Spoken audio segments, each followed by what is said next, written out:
Bayangkan menjadi seorang supir muda yang tiba-tiba diminta menikahi majikannya sendiri, seorang janda kaya berusia 60 tahun yang sedang hamil tua. Di malam pertama, Madam Aminah mematikan lampu dan menyuruhku melakukan satu hal yang di luar nalar. Udara dingin riat malam itu seakan menembus pori-pori kulitku. Aku meringkuk di atas kasur tipis di kamar belakang mansion mewah milik keluarga Altani. Sudah 2 tahun aku mengadu nasib di negeri orang sebagai sopir pribadi. Biasanya, jam 2 dini hari adalah waktu paling tenang, di mana aku bisa memimpikan wajah ibu di kampung halaman. Namun, suara getar interkom di dinding kamarku menghancurkan ketenangan itu. Aku terjingkat, jantungku berdegup kencang karena tidak biasanya ada panggilan sepagi ini. Dengan nyawa yang belum terkumpul sepenuhnya, aku mengangkat gagang interkom tersebut. Suara di seberang sana terdengar sangat lemah, tersengal-sengal namun penuh tekanan. Itu adalah suara Madam Aminah, majikanku.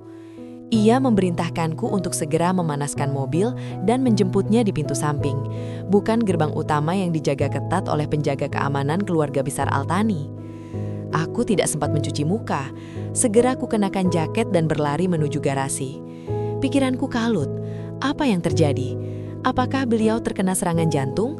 Saat aku menghentikan mobil SUV hitam itu di titik yang ia minta, pintu belakang terbuka dengan terburu-buru. Madam Aminah masuk dengan susah payah. Aku sempat melirik dari kaca spion tengah dan hampir tidak mempercayai apa yang kulihat. Beliau mengenakan abaya hitam yang sangat longgar, namun tetap tidak bisa menyembunyikan tonjolan besar di bagian perutnya. Majikanku yang sudah berusia 60 tahun itu tampak seperti wanita yang sedang hamil tua. "Jalan, Fahri. Jangan ke rumah sakit besar. Bawa aku ke klinik Dr. Sulaiman di pinggiran kota. Cepat." Perintahnya dengan suara gemetar karena menahan sakit. Aku tidak berani banyak bertanya. Tanganku mencengkram kemudi dengan erat. Selama 2 tahun bekerja, aku mengenal Madam Aminah sebagai sosok janda kaya yang sangat dihormati dan tertutup. Sejak suaminya meninggal 5 tahun yang lalu, beliau jarang sekali menerima tamu kecuali urusan bisnis. Bagaimana mungkin beliau hamil? Di negara ini, kabar seperti itu bisa menjadi bencana besar, terutama bagi wanita terpandang sepertinya. Sepanjang perjalanan, suasana di dalam mobil sangat mencekam. Hanya terdengar suara napas Madam yang berat. Aku berusaha fokus pada jalanan yang sepi, sesekali melirik spion untuk memastikan tidak ada kendaraan keluarga besar Altani yang membuntuti kami. Aku tahu betul bahwa persaingan harta di keluarga ini sangat kejam. Jika mereka tahu kondisi Madam, nyawanya pasti terancam. Sesampainya di klinik kecil yang tampak sangat private itu, 2 orang perawat sudah menunggu seolah-olah mereka telah mendapat instruksi sebelumnya. Madam Aminah dibawa masuk menggunakan kursi roda. Aku hanya bisa berdiri mematung di koridor klinik yang berbau karbol. Pikiranku melayang kemana-mana. Aku merasa terjebak dalam sebuah rahasia besar yang seharusnya tidak aku ketahui. Sekitar 1 jam kemudian, salah seorang perawat memanggilku. Ia memintaku masuk ke dalam ruang perawatan. Di sana, Madam Aminah berbaring dengan wajah sepucat kertas. Meski fisiknya terlihat lemah, tatapan matanya tetap tajam dan penuh wibawa. Ia memintaku duduk di kursi dekat tempat tidurnya. Ia mulai bercerita dengan suara yang sangat pelan. Ia bercerita bahwa kehamilan ini adalah rahasia yang ia simpan rapat-rapat dari semua orang, termasuk kerabatnya sendiri. Saudara-saudara mendiang suaminya adalah orang-orang serakah yang hanya menunggu waktu untuk mengusirnya dari mansion. Jika mereka tahu tentang bayi ini, mereka akan menuduh Madam berzina agar bisa menyita seluruh aset dan mengeluarkannya dari garis ahli waris. "Fahri, aku tidak punya waktu banyak," katanya sambil memegang tanganku. Tangannya terasa sangat dingin. "Aku butuh seseorang yang jujur untuk melindungi aku dan anak ini. Aku butuh status hukum yang sah agar mereka tidak bisa menyentuhku." Aku hanya bisa terdiam. Tenggorokanku terasa kering. "Menikahlah denganku, Fahri. Sekarang juga," ucapnya lirih namun tegas. Kalimat itu bagai petir di siang bolong. Aku, seorang pemuda berusia 24 tahun, diminta menikahi majikanku yang berusia 60 tahun. Aku bukan siapa-siapa, hanya seorang perantau yang mencari sesuap nasi untuk keluarga di desa. "Tapi Madam, saya hanya sopir Anda. Ini tidak masuk akal," jawabku terbata-bata. Madam Aminah menggeleng lemah. Ia mengatakan bahwa ia tidak butuh cinta atau hubungan layaknya suami istri yang umumnya. Ia hanya butuh namaku di atas kertas sebagai tameng hukum. Ia menjanjikan keamanan bagiku dan kesejahteraan bagi keluargaku di Indonesia. Namun, ia juga memperingatkan bahwa keputusanku ini akan membawaku ke dalam pusaran konflik keluarga kaya raya yang sangat berbahaya. Aku teringat wajah ibu di kampung yang sedang berjuang melawan penyakitnya. Aku juga melihat ketulusan dan ketakutan di mata Madam. Di tengah keraguan yang luar biasa, aku menyadari bahwa malam ini hidupku tidak akan pernah sama lagi. Dengan tarikan napas panjang, akhirnya aku mengangguk setuju. Malam itu, di klinik terpencil itu, sebuah akad sederhana dilangsungkan dengan saksi yang sudah ia sediakan. Aku resmi menjadi suaminya. Setelah akad nikah yang sangat singkat dan tegang di dalam ruang klinik itu usai, aku merasa seperti baru saja menandatangani kontrak kematian sekaligus keberuntungan. Petugas administrasi klinik yang merangkap sebagai saksi segera meninggalkan ruangan, menyisakan aku dan Madam Aminah dalam keheningan yang menyesakan. Statusku sudah berubah. Detik itu juga aku bukan lagi sekedar sopir, melainkan suami sah dari seorang janda terkaya di lingkungan Altani. Madam Aminah memintaku untuk segera membawanya pulang ke mansion sebelum matahari terbit. Ia tidak ingin para pelayan lain atau penjaga gerbang mencurigai kepergian kami yang terlalu lama. Di dalam mobil, suasana terasa jauh berbeda dari keberangkatan tadi. Kini ada ikatan hukum di antara kami, namun rasanya tetap canggung dan aneh. Aku mencengkram kemudi dengan tangan yang masih gemetar, sementara Madam Aminah bersandar di kursi belakang sambil terus mengusap perut besarnya. Fahri, panggilnya memecah kesunyian. Mulai saat ini, kau jangan pernah menunjukkan rasa takut di depan saudara-saudaraku. Jika mereka datang ke rumah, berdiri di sampingku sebagai pria. Jangan menunduk seperti saat kau menjadi sopir. Baik, Madam, jawabku pelan. Jangan panggil aku Madam jika ada orang lain. Panggil namaku, atau setidaknya panggil aku dengan sebutan yang pantas untuk istrimu. Lanjutnya. Aku menelan ludah. Menyebut namanya saja terasa seperti sebuah kelancangan yang luar biasa bagiku. Namun, aku tahu ini adalah bagian dari peran yang harus kumainkan. Sesampainya di mansion, aku membantunya turun dengan sangat hati-hati melalui pintu samping. Kami berhasil masuk ke dalam kamar utamanya yang luas tanpa ketahuan oleh siapapun. Kamar itu sangat mewah, beraroma kayu gaharu yang mahal, dengan furnitur berlapis emas yang biasanya hanya bisa kulihat saat sedang membersihkan debu di sana. Malam itu adalah malam pertama kami sebagai suami istri. Jantungku berdebar tak keruan. Aku berdiri mematung di dekat pintu, merasa sangat tidak pantas berada di dalam kamar pribadi yang begitu sakral. Aku membayangkan berbagai kemungkinan yang akan terjadi. Meskipun beliau sudah berusia 60 tahun, ia tetaplah istriku secara sah. Pikiranku berkecamuk antara rasa hormat, rasa takut dan kebingungan tentang bagaimana aku harus bersikap sebagai seorang suami. Madam Aminah duduk di tepi tempat tidur besarnya. Ia melepaskan kerudung hitamnya, memperlihatkan rambutnya yang sudah memutih namun tetap terawat rapi. Wajahnya yang keriput terlihat sangat lelah. Ia menatapku cukup lama, lalu memberikan isyarat agar aku mendekat. Dengan langkah berat, aku berjalan menghampirinya. Fahri, kau pasti bingung dengan semua ini, Fahri. Maksud saya, Aminah. Ucapnya lembut, berbeda dari nada perintah yang biasa ia gunakan.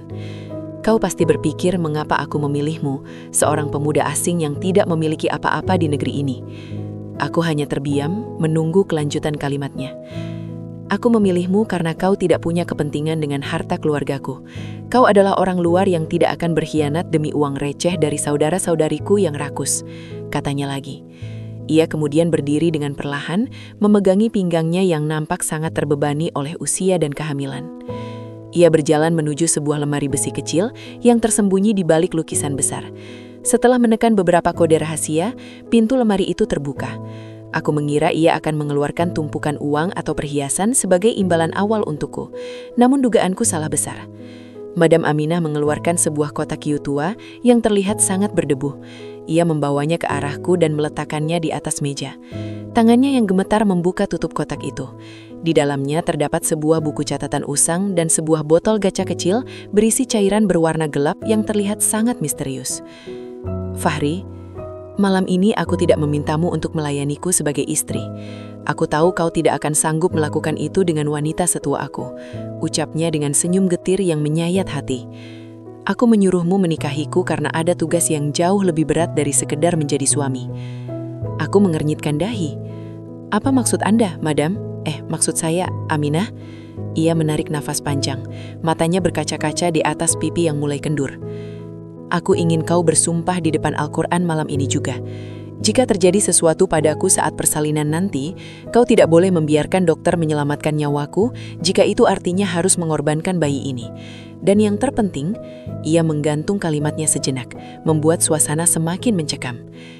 Kau harus membawa botol ini dan menyuntikkan isinya ke tubuh bayi ini segera setelah ia lahir, sebelum pihak rumah sakit atau keluargaku menyentuhnya.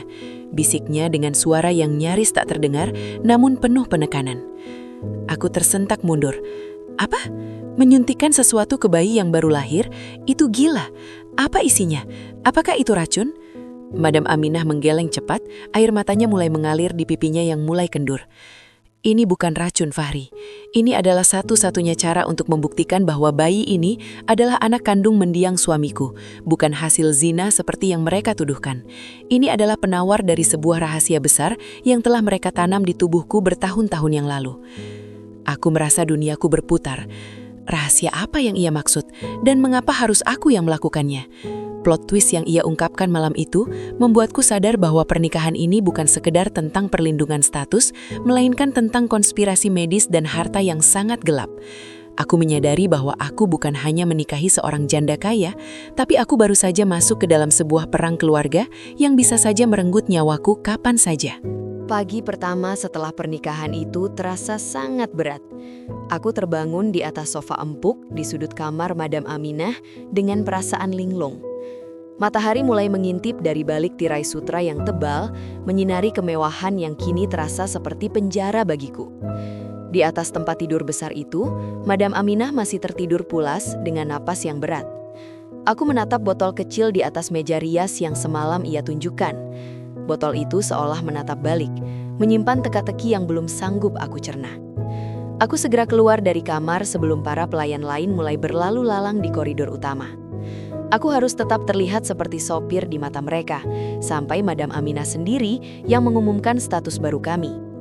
Namun, berita di mansion besar ini ternyata merambat lebih cepat daripada api yang membakar jerami. Saat aku berjalan menuju dapur untuk mengambil segelas air, langkahku terhenti oleh tatapan tajam dari rekan-rekan sesama pekerja. Ada Ahmed, kepala pelayan asal Mesir, dan beberapa pekerja dari Filipina yang biasanya ramah kepadaku. Namun pagi ini, mereka berbisik-bisik sambil menunjuk ke arahku. Lihat si sopir itu. Dia pikir dia bisa naik kelas hanya dengan tidur di kamar majikan semalam. Bisik seorang pelayan dengan nada menghina yang cukup keras untuk kudengar. Aku berusaha mengabaikan mereka, namun di area parkir, keadaan jauh lebih buruk. Seorang pria berpakaian rapi dengan gutra putih yang mahal sudah menungguku di dekat mobil SUV yang semalam kupakai. Ia adalah Khalid, adik sepupu dari mendiang suami Madam Aminah. Wajahnya yang garang dan kumis tebalnya memberikan kesan intimidasi yang kuat. "Jadi kau pria Indonesia yang menjadi pahlawan kesiangan itu?" tanya Khalid dengan suara menggelegar. Ia berjalan mendekat dan berdiri tepat di hadapanku. Bau parfum utnya yang menyengat memenuhi udara. "Saya hanya menjalankan perintah Madam, Tuan," jawabku sesopan mungkin sambil menunduk. "Jangan berlagak bodoh. Kami tahu kalian pergi ke klinik tengah malam tadi. Kami juga tahu ada penghulu yang datang ke sana," teriaknya sambil mencengkeram kerah jaket kesayanganku. "Apa yang kau incar, ha? Uang? Tanah? Atau kau hanya ingin mencicipi harta janda tua itu sebelum dia mati?" Aku merasa darahku mendidih. Ingin rasanya aku membalas pertanyaannya dengan hantaman. Namun aku teringat pesan Madam Aminah untuk tetap tenang. Di saat yang genting itu, pintu balkon lantai atas terbuka.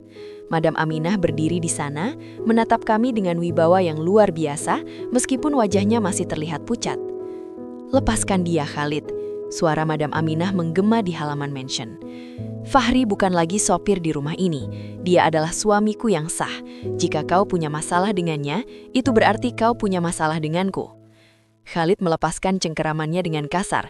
Ia menatapku dengan kebencian yang mendalam, lalu mengadah ke arah Madam Aminah. "Kau sudah gila, Aminah. Kau menikahi bocah ini hanya untuk menutupi aibmu? Anak haram di perutmu itu tidak akan pernah mendapatkan 1 rial pun dari warisan keluarga kami. Kami akan menyeret kalian berdua ke pengadilan. Setelah Khalid pergi dengan deru mobil sportnya yang bising, aku terduduk di kursi sopir dengan lemas. Ponsel di saku celanaku bergetar, sebuah panggilan internasional dari rumah. Itu adalah ibu. Halo Fahri?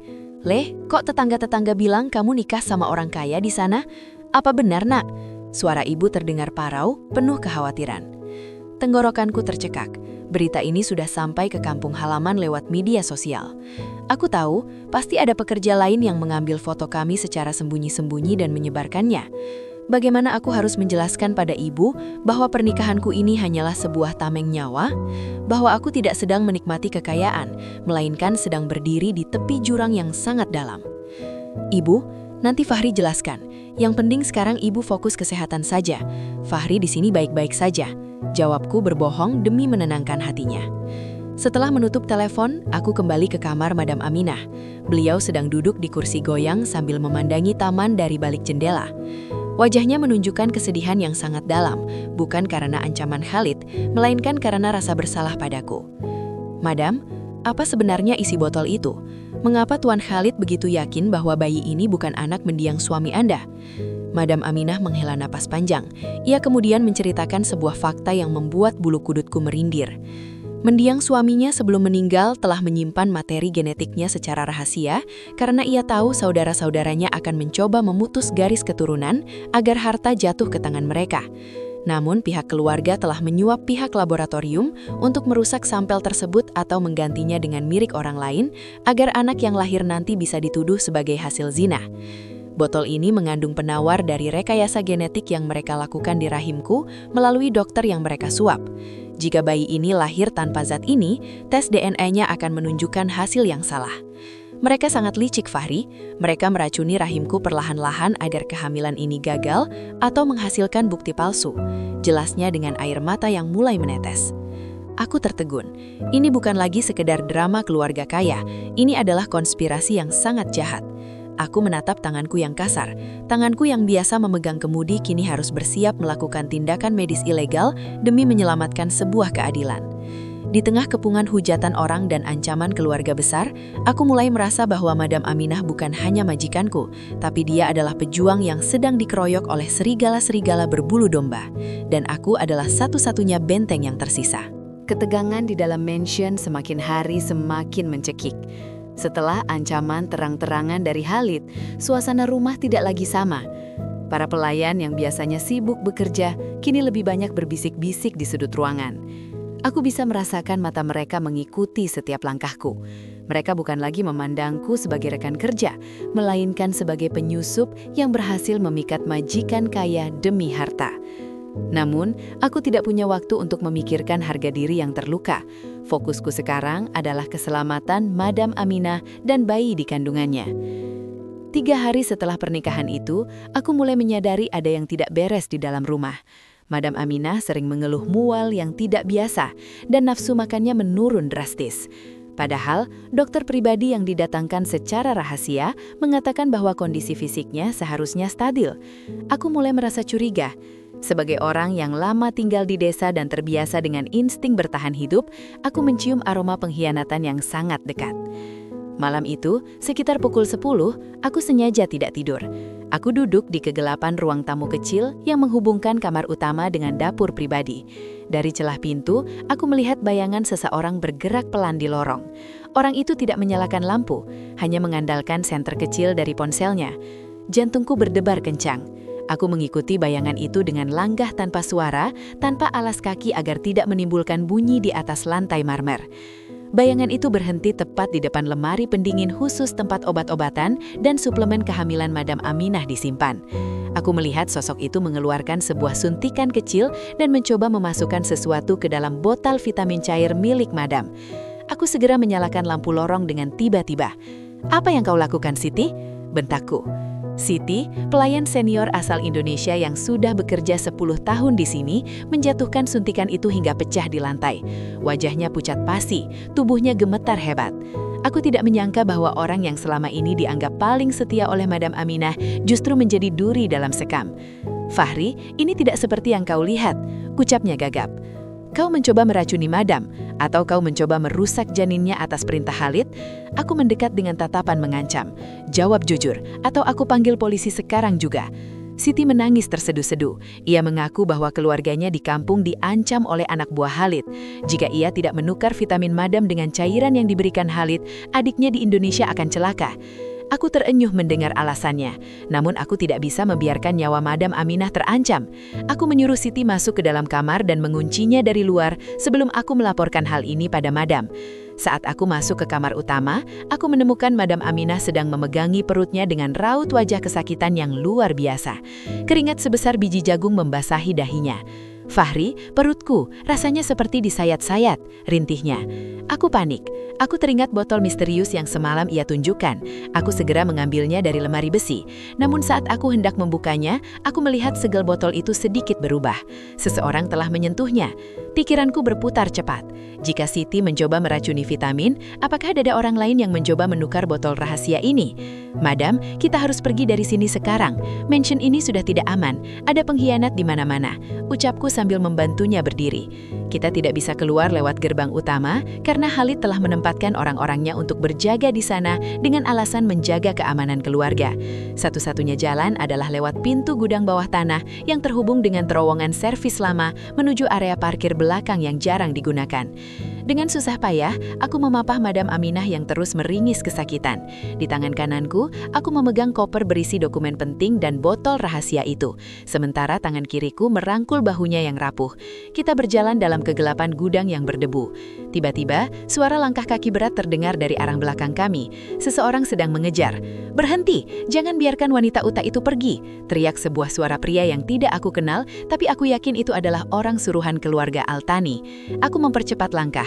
Di ujung terowongan ada sebuah mobil tua milik tukang kebun yang kuncinya selalu ditinggalkan di dalam laci dashboard. Aku menaikkan Madam Aminah ke kursi belakang dan segera memacu mobil itu keluar dari area mansion. Peluru sempat menghantam kaca belakang mobil, menciptakan retakan yang mengerikan, namun beruntung tidak mengenai kami. Dalam pelarian di jalanan Riyadh yang mulai sepi, Madam Aminah menggenggam tanganku dengan erat dari kursi belakang. "Fahri, bawa aku ke padang pasir, ke arah perkemahan tua milik mendiang suamiku. Di sana ada orang-orang Badawi yang masih setia kepadaku. Kita tidak bisa ke rumah sakit manapun, mereka sudah menguasai semuanya." Aku mengangguk mantap. Meski aku hanya seorang supir, malam ini aku adalah seorang suami yang sedang berperang melawan tirani keluarga kaya raya. Aku melihat botol di sampingku. Rahasia di dalamnya bukan hanya tentang harta, tapi tentang sebuah kehormatan yang sedang coba dibunuh oleh keserakahan. Perjalanan ini baru saja mulai, dan aku tahu tantangan di padang pasir nanti akan jauh lebih berat daripada apa yang baru saja kita lalui. Mobil tua milik tukang kebun itu menderu membelah jalanan aspal yang perlahan berganti menjadi hamparan pasir. Cahaya lampu kota Riyadh mulai menjauh, digantikan oleh kegelapan padang pasir yang luas di bawah naungan bintang-bintang. Di kursi belakang, napas Madam Aminah terdengar makin berat, diselingi rintihan kecil yang ia tahan sekuat tenaga. Aku terus memacu mobil dengan perasaan was-was. Sesekali melirik kaca spion untuk memastikan tidak ada sorot lampu yang membuntuti kami dari kejauhan. Setelah menempuh perjalanan selama hampir 2 jam, kami sampai di sebuah perkemahan tersembunyi di balik bukit pasir tinggi. Itu adalah tempat peristirahatan lama mendiang suaminya yang hanya diketahui oleh orang-orang kepercayaan. Seorang pria tua berpakaian tradisional Badui menyambut kami dengan wajah cemas namun penuh hormat.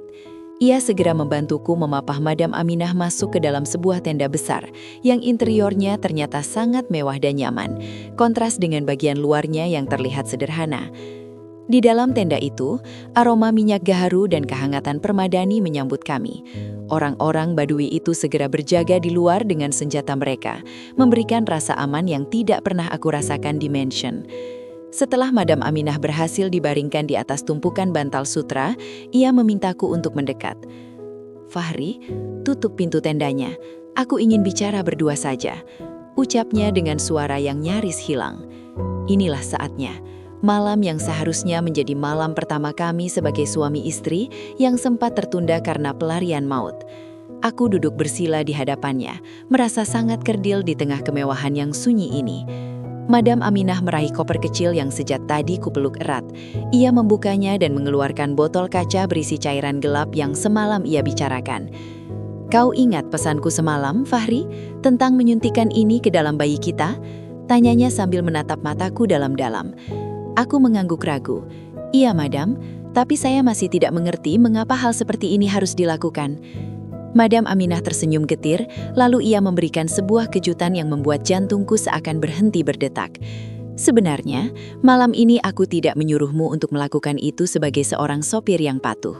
Aku menyuruhmu melakukan itu karena aku ingin mengungkapkan kebenaran yang sesungguhnya tentang siapa aku dan mengapa aku menikahimu." Ia menarik napas panjang, lalu melanjutkan dengan kalimat yang menghancurkan semua asumsi yang kupunya.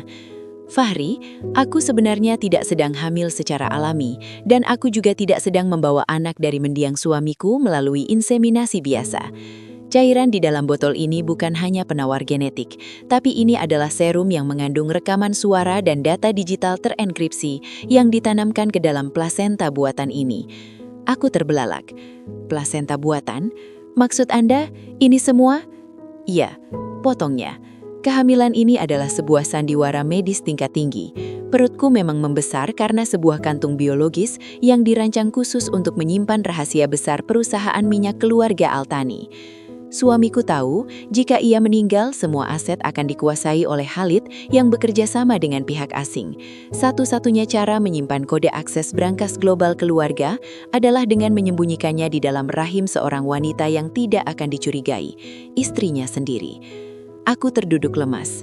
Jadi pernikahan ini bukan untuk melindungi bayi, melainkan untuk melindungi kunci kekayaan yang bisa mengguncang ekonomi negara. Dan aku, seorang sopir dari desa, dijadikan suami hanya untuk menjadi kurir terakhir jika Madam Aminah gugur. "Lalu, mengapa Anda menyuruhku menikah secara sah?" Tanyaku dengan suara bergetar. "Karena hanya seorang suami sah yang memiliki hak hukum untuk mengambil warisan dari tubuh istrinya jika istrinya meninggal dunia. Jika aku hanya majikanmu, kau akan dituduh mencuri. Tapi jika kau suamiku, kau adalah ahli waris tunggal dari apapun yang ada di dalam tubuhku malam ini." Jelasnya dengan air mata yang mulai mengalir. Tiba-tiba, Madam Aminah memegang tanganku dan meletakkannya di atas perutnya yang besar. Aku bisa merasakan sesuatu yang keras dan bergetar di dalamnya, bukan detak jantung manusia, melainkan getaran mekanis yang halus. "Malam ini, Fahri, aku ingin kau melakukan sesuatu yang jauh lebih berat dari sekedar hubungan suami istri. Aku ingin kau mengambil pisau bedah steril di dalam kotak itu dan membantuku mengeluarkan kotak hitam ini dari tubuhku sekarang juga. Cairan di botol ini adalah bius sekaligus pelarut untuk kantung biologis itu. Aku tidak bisa menunggu sampai ke rumah sakit. Khalid sudah menyuap semua dokter. Jika aku mati malam ini, kau harus membawa kode ini kepada otoritas pusat di Riyadh." Aku gemetar hebat. Malam pertamaku sebagai suami ternyata bukan diisi dengan kemesraan, melainkan dengan sebuah tindakan medis yang mempertaruhkan nyawa wanita di hadapanku. Aku melihat botol itu, lalu melihat wajah Madam Aminah yang penuh harap dan pengorbanan. "Kau adalah satu-satunya orang yang tidak memiliki keserakahan di matamu, Fahri. Itulah alasan sebenarnya aku memilihmu. Tolong, bantu aku menyelesaikan ini," rintihnya. Di bawah teraman lampu minyak di tengah padang pasir, aku menyadari bahwa cinta dan komitmen yang ia minta bukanlah cinta romantis, melainkan sebuah pengabdian luar biasa untuk sebuah amanah yang sangat besar. Aku mengambil napas dalam, memantapkan hati dan mulai membuka botol misterius itu. Malam ini, aku bukan lagi sekedar sopir atau suami pajangan. Aku adalah penjaga rahasia negara. Tanganku gemetar hebat saat memegang botol kaca kecil itu. Di dalam tenda yang sunyi, hanya terdengar suara embusan angin padang pasir yang menghantam kain tenda. Madam Aminah menatapku dengan sorot mata yang pasrah namun penuh keyakinan. Ia telah menyerahkan hidupnya dan rahasia besar yang ia kandung ke tanganku, seorang pemuda yang biasanya hanya tahu cara memutar kemudi mobil. "Lakukan, Fahri. Jangan ragu. Cairan ini akan mematikan saraf di sekitar perutku dalam hitungan detik. Kau tidak akan menyakitiku," bisiknya, berusaha memberiku kekuatan. Dengan tangan yang masih dingin, aku menuangkan cairan gelap itu ke atas kain kasa, lalu mengusapkannya ke permukaan perut Madam Aminah sesuai instruksinya. Ajaibnya, kulit yang tadinya tegang dan memerah itu perlahan mendingin. Madam Aminah menghela napas panjang, matanya terpejam, bukan karena pingsan, tapi karena rasa sakit yang selama ini menyiksanya mendadak hilang. Aku mengambil pisau bedah steril dari kotak medis yang ia siapkan. Keringat bercucuran di pelipisku meski udara malam sangat dingin. Saat aku bersiap melakukan sayatan kecil pada lapisan kulit luar yang telah mati rasa itu, tiba-tiba terdengar suara tembakan dari kejauhan. Dor! Dor! Suara itu diikuti oleh deru mesin mobil yang banyak dan teriakan dalam bahasa Arab di luar tenda. Jantungku serasa melompat ke tenggorokan. Mereka datang, desis Madam Aminah sambil membuka mata. Wajahnya kembali tegang. Khalid, dia pasti menggunakan pelacak pada mobil tua itu. Fahri, tidak ada waktu lagi. Kau harus mengeluarkan kotak itu sekarang, atau semuanya akan sia-sia. Di luar, suara baku tembak mulai pecah antara orang-orang Badui yang setia dengan anak buah Khalid. Aku tahu, para penjaga Badui itu tidak akan bertahan lama melawan senjata otomatis yang dibawa oleh tentara bayaran Khalid. Dengan tekad yang bulat dan tanganku yang kupaksa untuk tidak lagi bergemetar, aku melakukan sayatan kecil di bagian bawah perutnya yang membuncit itu. Tidak ada darah merah segar yang memuncrat seperti bayanganku. Yang keluar justru cairan bening yang berbau seperti bahan kimia laboratorium. Di balik lapisan kulit tipis itu, aku melihat sebuah kotak logam kecil yang terbungkus lapisan silikon biologis. Itulah bayi yang selama ini dilindungi oleh Madam Aminah. Itulah sumber segala masalah dan konspirasi ini. Dengan hati-hati, aku menarik kotak hitam tersebut. Begitu kotak itu terlepas dari tubuhnya, Madam Aminah mengerang kecil. Wajahnya tampak sangat lega seolah beban seberat gunung baru saja diangkat dari tubuhnya. Namun, kondisinya sangat lemah. Ia kehilangan banyak energi. Ambil koper itu, masukkan kotak ini ke dalamnya. Perintahnya dengan suara terputus-putus. Tepat saat aku memasukkan kotak hitam itu ke dalam koper, sebuah peluru menembus tiang tenda utama.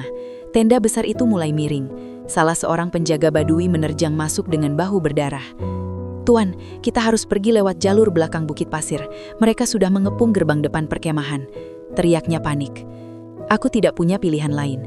Aku menggendong Madam Aminah yang tubuhnya kini terasa sangat ringan dan rapuh. Aku membawa koper itu di punggungku menggunakan tali pengikat. Kami merangkak keluar lewat celah di belakang tenda, menuju sebuah motor trail tua yang sudah disiapkan oleh orang Badui sebagai rencana cadangan. Fahri, dengarkan aku, bisik Madam Aminah tepat di telingaku saat aku mendudukkannya di atas motor. Kita tidak akan terpisah, Madam. Kita akan pergi bersama, jawabku tegas. Aku menyalakan mesin motor. Suaranya menderu di tengah sunyinya gurun.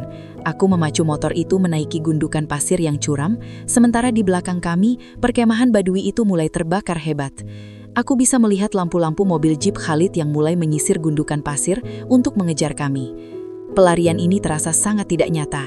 Aku, seorang buruh migran, kini sedang memacu motor di tengah padang pasir Arab, menggendong seorang wanita kaya yang merupakan istri sahku, sambil membawa data yang bisa menghancurkan sebuah dinasti bisnis. Angin malam menghantam wajahku, membawa butiran pasir yang perih, namun aku tidak peduli. Di balik gundukan pasir yang tinggi, aku melihat sorot lampu helikopter yang mulai menyerap daratan. Khalid benar-benar mengerahkan segala kekuatannya. Aku sadar bahwa malam pertama kami ini bukan berakhir di tempat tidur mewah, melainkan di atas hamparan pasir yang luas, bertaruh nyawa demi sebuah kebenaran yang terkubur di dalam kotak hitam tersebut. Bertahanlah Aminah, teriakku di tengah deru angin. Ia tidak menjawab, tangannya hanya memeluk pinggangku dengan sisa-sisa kekuatannya. Aku tahu, waktu kami hampir habis. Deru mesin motor trail yang kukendarai seakan beradu dengan detak jantungku yang kian kencang. Di belakangku, pelukan Madam Aminah perlahan melemah, membuatku berkali-kali harus membetulkan posisi tangannya agar ia tidak terjatuh. Cahaya lampu helikopter di langit mulai menyapu permukaan pasir, mencari keberadaan kami seperti mata predator yang haus darah.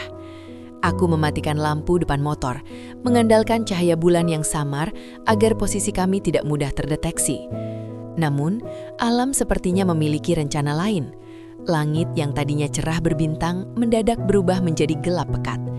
Angin yang semula hanya berembus pelan, kini mulai menderu keras, membawa butiran pasir yang mulai berputar-putar di udara.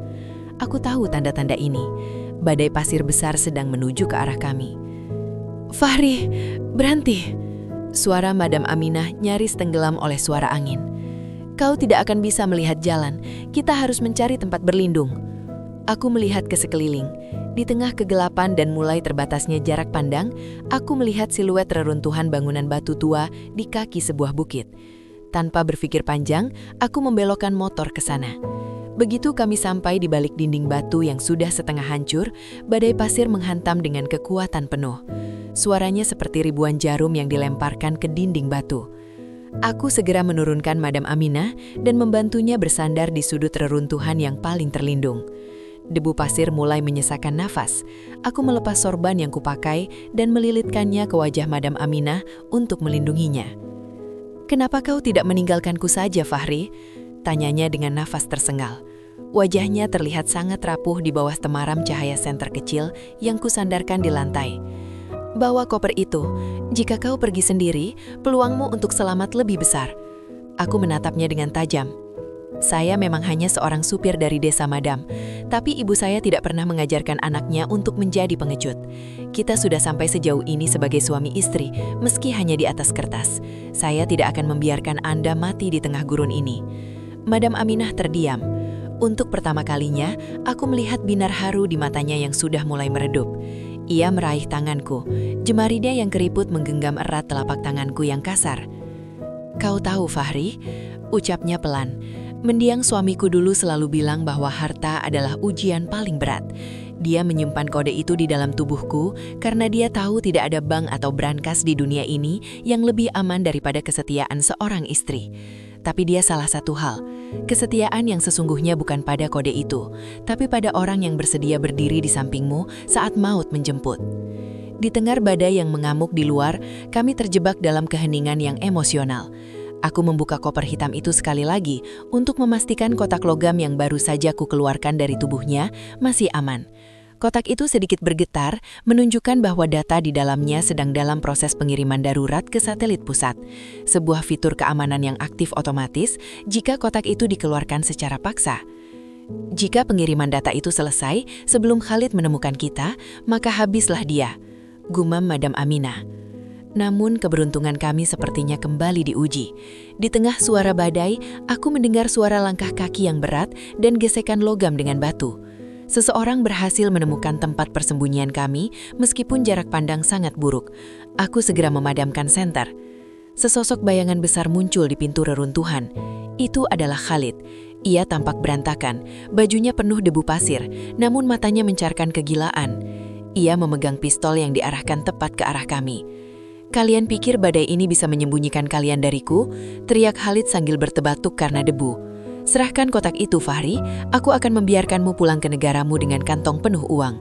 Jangan konyol, kau bukan bagian dari keluarga ini. Kau hanya alat bagi wanita tua ini." Aku berdiri, menghalangi pandangan Khalid ke arah Madam Aminah. Aku memegang pisau bedah yang tadi kugunakan, satu-satunya senjata yang kupunya. "Jangan mendekat, Tuan Khalid." Suaraku terdengar lebih tenang dari yang kukira. "Anda menyebut saya alat, tapi setidaknya saya punya harga diri. Anda tega mencelakai keluarga sendiri demi angka-angka di rekening. Siapa yang sebenarnya lebih rendah di sini?" Khalid tertawa dingin. "Harga diri tidak bisa membeli nyawamu, Nak." Ia baru saja hendak menarik pelatuk saat tiba-tiba sebuah guncangan hebat terasa dari dalam kotak hitam di koper. Sebuah bunyi bip panjang terdengar, diikuti oleh suara helikopter militer yang kini terdengar sangat dekat di atas reruntuhan. Lampu sorot laksana menembus badai, menerangi seluruh area tersebut. "Ini Jenderal Mansur, letakkan senjata Anda, Khalid Al-Thani, area ini telah dikepung." Suara itu menggelegar dari pengeras suara helikopter. Khalid tertegun, wajahnya yang tadinya penuh kemenangan kini berubah menjadi ketakutan yang luar biasa. Ia tahu bahwa pengiriman data telah selesai dan pengkhianatannya terhadap negara kini sudah terpampang nyata di meja otoritas pusat. Aku menoleh ke arah Madam Aminah, ia tersenyum tipis sebelum akhirnya matanya terpejam perlahan. Aku segera memeluknya. "Madam, bertahanlah, bantuan sudah datang." Pasukan khusus yang dipimpin Jenderal Mansur segera mengamankan reruntuhan itu. Khalid diringkus tanpa perlawanan berarti. Wajahnya yang penuh kesombongan kini tertunduk lesu saat borgol mengunci pergelangan tangannya. Aku segera membantu para medis mengangkat Madam Aminah ke dalam helikopter medis yang mendarat darurat di tengah sisa-sisa badai pasir. Di dalam helikopter yang bising, Jenderal Mansur duduk di hadapanku. Ia menatapku dengan tatapan yang sulit diartikan, setengah kagum, setengah menyelidiki. Aku masih memeluk koper hitam itu dengan erat, tanganku yang gemetar tak mau melepaskannya, meski bahaya sudah lewat. Kau melakukan pekerjaan luar biasa, Fahri. Atau harus kupanggil dengan nama aslimu? Tanya sang jenderal tiba-tiba. Aku tertegun, pikiranku yang lelah mencoba mencerna pertanyaannya.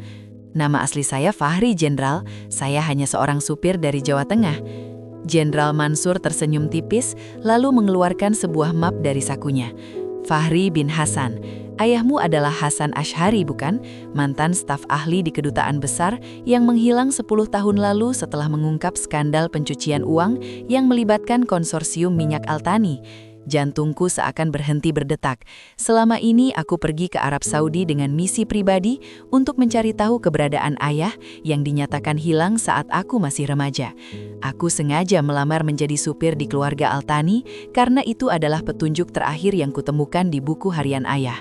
Namun, aku tidak pernah menyangka bahwa Madam Aminah sebenarnya tahu siapa aku sejak awal. Madam Aminah yang memintaku melindungimu, Fahri. Dia tahu kau mencari ayahmu. Dia juga tahu bahwa hanya orang dengan motivasi sebesar dirimu yang bisa dipercaya untuk menjaga rahasia ini.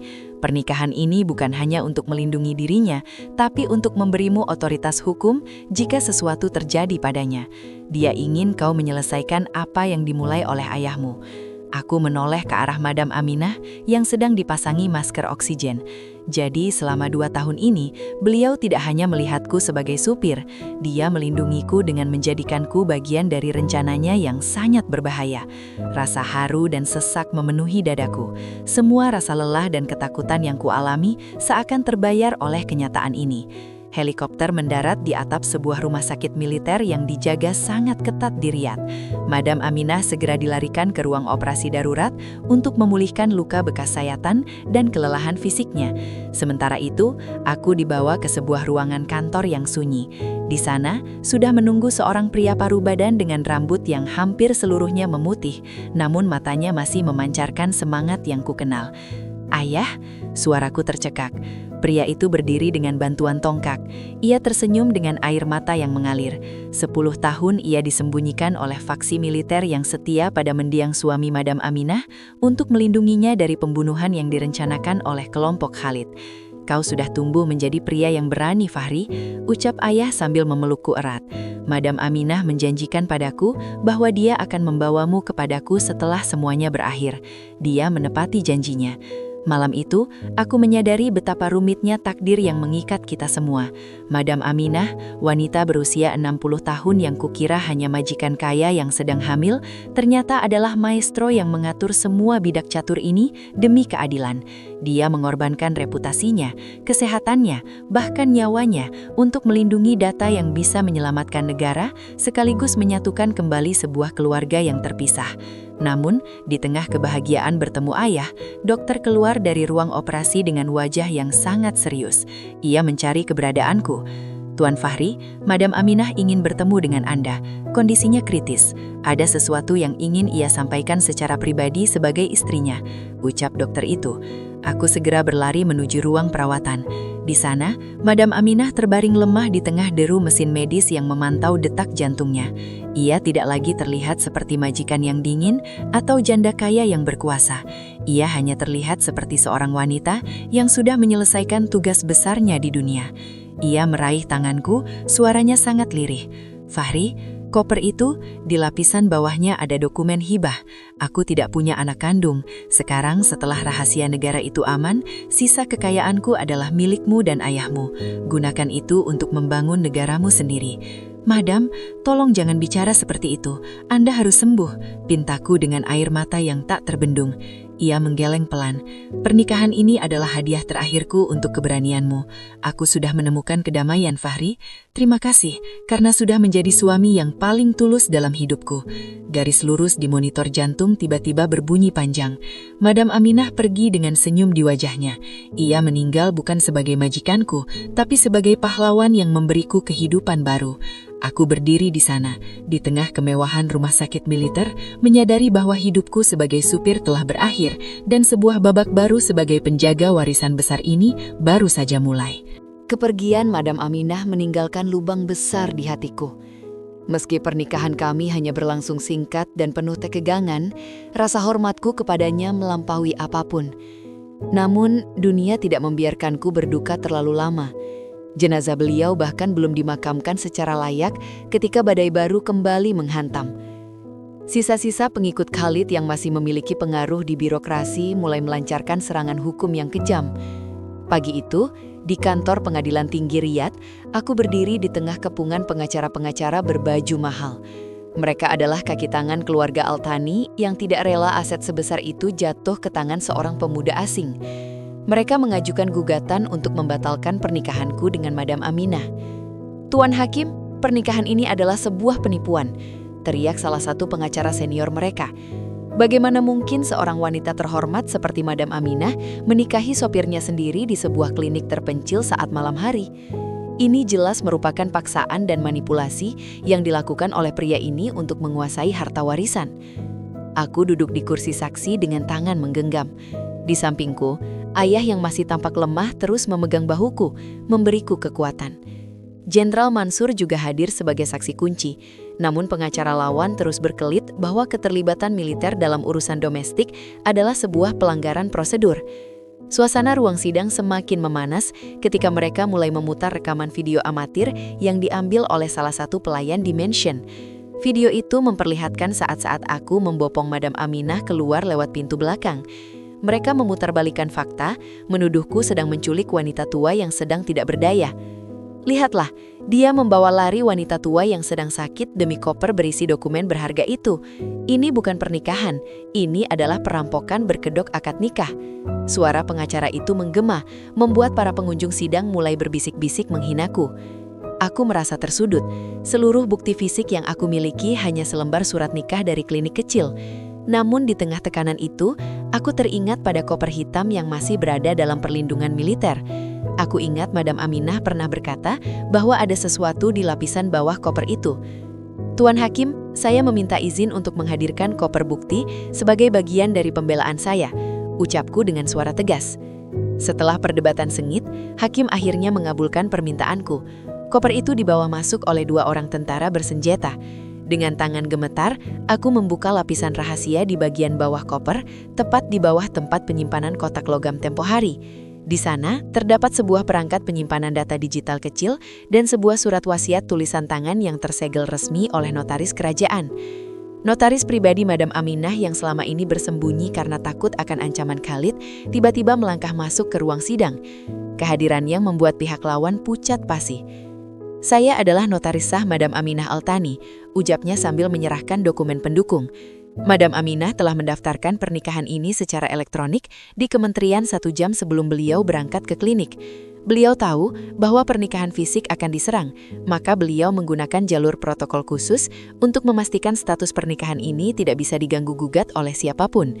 Hakim memeriksa data di layar monitornya.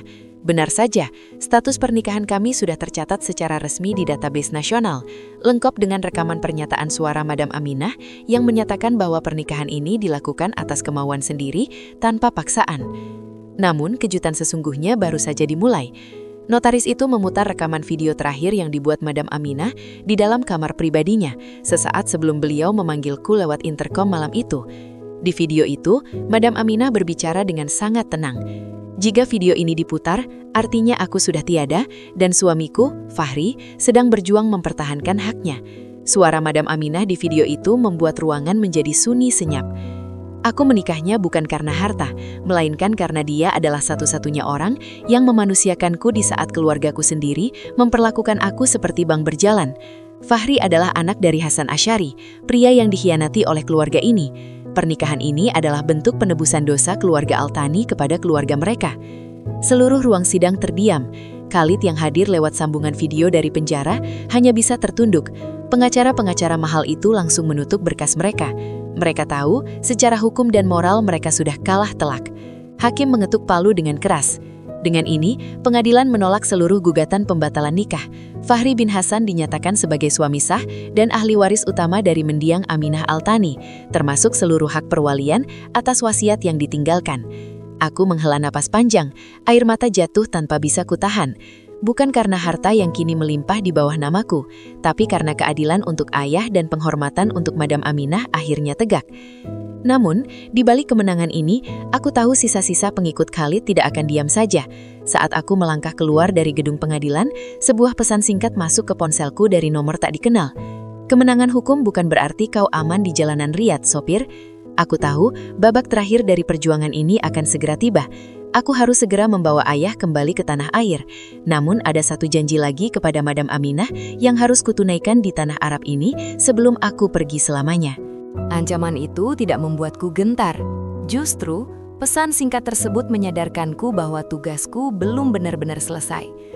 Sebagai suami sah sekaligus pemegang amanah terakhir Madam Aminah, aku harus memastikan bahwa kotak hitam yang berisi kode akses aset strategis itu sampai ke tangan yang tepat secara resmi, bukan melalui jalur belakang yang bisa disabotase lagi.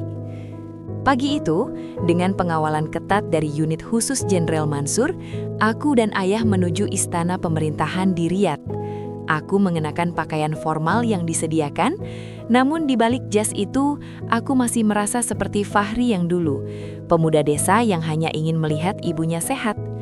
Di tanganku, koper hitam itu terasa jauh lebih ringan sekarang, seolah-olah beban rahasia di dalamnya sudah mulai terangkat.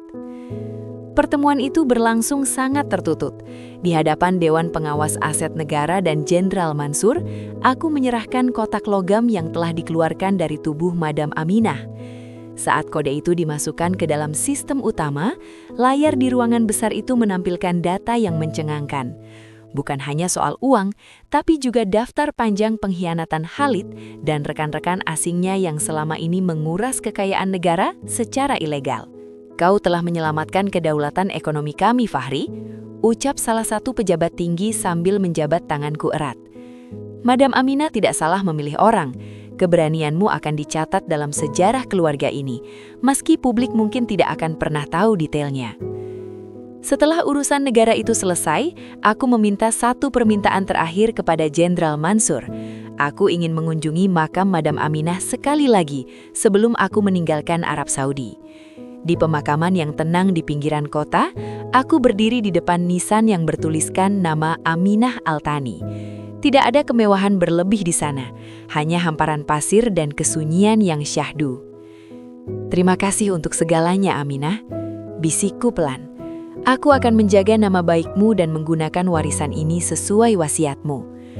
Aku meletakkan setangkai bunga melati yang sengaja kubawa, sebuah simbol kecil dari tanah kelahiranku untuk wanita yang telah mengubah hidupku selamanya. Ayah berdiri di sampingku, menepuk bahuku perlahan.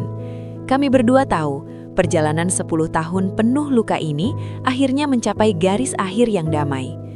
3 hari kemudian, aku dan ayah berada di dalam jet pribadi yang disediakan oleh pemerintah sebagai bentuk terima kasih. Di dalam koperku kini, bukan lagi berisi kode rahasia atau botol misterius, melainkan dokumen-dokumen sah yang menjamin masa depan keluarga kami dan yayasan kemanusiaan yang akan kubangun atas nama Madam Aminah di Indonesia. Saat pesawat mulai lepas landas dan pemandangan padang pasir Riyadh perlahan mengecil, aku teringat malam pertama yang begitu menegangkan itu. Malam di mana aku sangat syok karena mengira akan diminta melakukan kewajiban suami istri dengan wanita lanjut usia. Namun ternyata diminta untuk menjadi pemegang rahasia terbesar sebuah negara. Pernikahan kali memang tidak didasari oleh asmara muda-mudi, tapi didasari oleh jenis cinta yang lebih tinggi. Cinta yang berupa kepercayaan, pengorbanan, dan perlindungan. Sesampainya di Bandara Indonesia, udara lembab dan aroma tanah air menyambutku. Aku melihat ibu sudah menunggu di kursi roda dengan wajah yang jauh lebih segar, didampingi oleh beberapa perawat yang sudah kukirim lebih dulu. Saat ia melihat ayah turun dari pesawat, tangis haru pecah di ruang tunggu VIP itu. Pertemuan yang tadinya terasa mustahil, kini menjadi kenyataan di depan mataku sendiri. Aku tidak lagi kembali ke desa sebagai sopir yang gagal. Aku kembali sebagai pria yang telah melewati ujian hidup paling berat di negeri orang. Warisan yang kuterima sangat besar. Namun aku sadar bahwa kekayaan sejati bukanlah pada angka-angka di rekening bank milik keluarga Altani. Kekayaan sejati adalah keberanian untuk melakukan hal yang benar di tengah ketakutan, dan kesetiaan untuk memegang janji hingga nafas terakhir.